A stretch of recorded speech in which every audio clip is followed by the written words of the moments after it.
This morning, Stephen Priestler told the court he still needed to go through steps to get an attorney, listing reasons why he couldn't afford one in this letter. Right now, that is the most important information from Lieutenant Megan Cash. They want people in this immediate neighborhood surrounding Herb Park to shelter in place. Right now, we know a Grand Chute police officer shot one person when they came here to serve an arrest warrant. We are right here in the area near Tyler, Commercial, and Winneconne Avenue. Now take a look over here. Meanwhile, Priestler Jr. is due back in court Friday morning. Investigators say the suspect admitted to setting fires in the areas for the past 2 decades. They sequestered just before noon, coming back with a verdict after about 3 hours. Michael might not be here in person, but he is here in spirit. His brother is wearing his number 31. We will stay out here and be the first to alert you as soon as we have more information. Live in Grand Chute, Holly Brantley, Action 2 News. 59 Northeast Wisconsin veterans braved torrential rain to visit the 9/11 Memorial and Museum in New York City.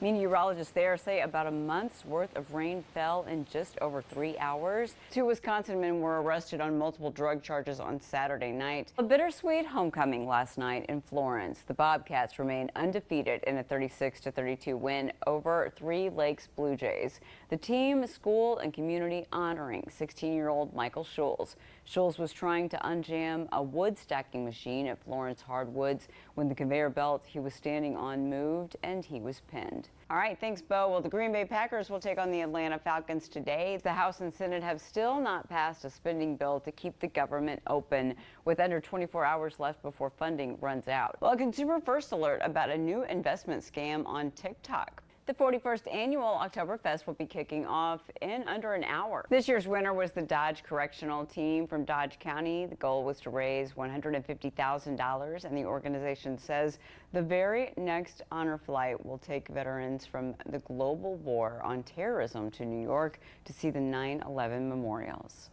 Well, taking a live look at our Sturgeon Bay sky cam. Oh, what a pretty morning. A cool Sunday outside. Will last night's storms be done in time for the marathon? Meteorologist Bo Fogel has your forecast. A bittersweet homecoming last night in Florence. The Bobcats remain undefeated in a 36-32 win over Three Lakes Blue Jays. The team, school, and community honoring 16-year-old Michael Schulz. Schulz was trying to unjam a wood stacking machine at Florence Hardwoods when the conveyor belt he was standing on moved and he was pinned. I went to Florence yesterday and talked to Michael's father, his coach, and his principal about keeping Michael's memory alive. He was a great kid. Couldn't ask for a better kid. Jim Schulz remembering his youngest son, Michael. I know he's up there missing us just as much as we're missing him. On June 29th, Michael was hurt in a workplace accident at Florence Hardwoods. He died shortly after. What happened should never happen, but there's always that missing piece. Jim says football has been a source of healing for his family, and Michael will be heavy on their hearts as they celebrate homecoming in Florence. They all played football here. Michael's brother Logan holds high school records. So did his brother Caden. Michael might not be here in person, but he is here in spirit. His brother is wearing his number 31. Michael never leaves my mind. Yeah, it's a big honor that his brother is wearing his number this year. To see that number out on the field is big for me. Coach Kent Wallstrom says Michael's spirit is alive among the currently undefeated team. We're trying to play hard. We're trying to play good football. Trying to play hard. Trying to help Logan through, this awful thing that's happened to him. Principal and family friend Brandon Drew. I can envision what Michael would be like this week, a big game, 2 undefeated teams coming in, and the spirit that he would have around this week would be through the roof. Now, as they celebrate homecoming, this sign, Mikey Strong, will be hard to miss, a tribute to Michael, gone but never forgotten. Hold your kids tight. Don't leave an argument mad, because you just don't know. Tomorrow's not granted.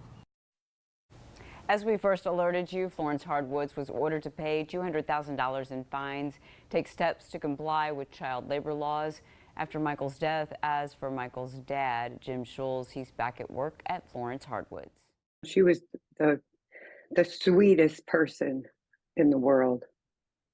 Like anybody and everybody liked her. Like she didn't have enemies.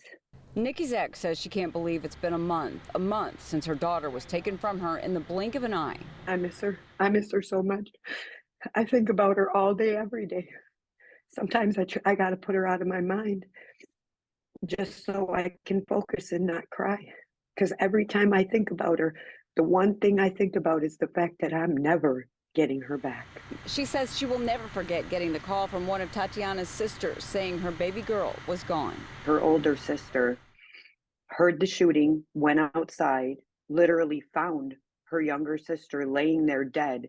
And I can't ever get that phone call out of my head. Court records say witnesses told police Zek was taking out the garbage at Maplewood Commons when suspects 14-year-old Parise Larry Jr. and 17-year-old Antonio Johnston appeared and opened fire.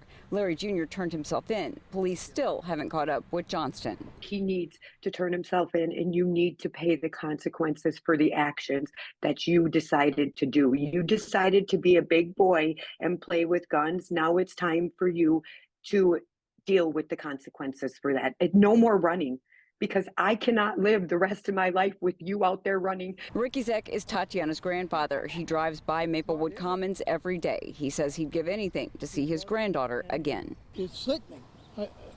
My granddaughter never should have got shot in the first place. The Zeks say they know nothing will bring Tatiana back, but they won't rest until everyone responsible is behind bars. I wish somebody would tell the police department, call him up, tell him where he's at, so they can go pick him up and bring him to justice.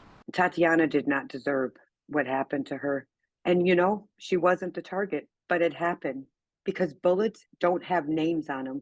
And that's why you don't play with guns. With Johnston still on the run, the Zeks are asking police and the community to share his photo nationwide. Meanwhile, Parise Larry Jr. is due back in court Friday morning. In Fond du Lac, Holly Brantley, Action 2 News. Wildfires, common this time of year, and according to the DNR, usually caused by debris burning, fireworks, or a cigarette. Only a small percentage are intentionally set, but when they are, wardens like William Hankey say they want to make sure the arsonist is stopped. Ultimately, they're going to get caught. Hankey says it took a team of more than 4 dozen investigators and thousands of hours to solve their most recent case, a string of suspicious wildfires on public and private land. I started discussing it with other DNR staff, DNR forest and park staff, who let me know about a history of fires in the area. So once I was aware of the history of fires, I started digging a little bit deeper and, following the breadcrumbs. And that was in 2020. Then he says in 2021, there was another suspicious wildfire in almost the exact same location. They became concerned a home or business could be next. Part of the drive behind this case to make sure that we could put a stop to it was to make sure that it didn't continue to get worse, because the potential certainly was there. Using what they call covert surveillance tools, they finally identified a suspect. So we placed surveillance cameras out there to be able to catch the suspect, and we actually, on 2 separate occasions, were actually able to catch the suspect lighting these fires. The fires were set in not only Fond du Lac County, but also Washington County. Now, investigators say the suspect admitted to setting fires in the areas for the past 2 decades. Our suspect ultimately said he did it as a form of stress relief. You wonder what they're thinking. Lieutenant Chris Randall is with the Fond du Lac County Sheriff's Office. A lot of effort was put into this investigation, that's correct. An investigation including at least 16 fires dating back to 2002. With that in mind, he says he's thankful they believe they finally have the person responsible. That could have been horrendous. We have to worry about all our first responders going to that as well, and the risks that they have to face, whether it's just operating the vehicle to get to the scene or battling the blaze itself. So we're grateful no one got hurt. In Fond du Lac County, Holly Brantley, Action 2 News.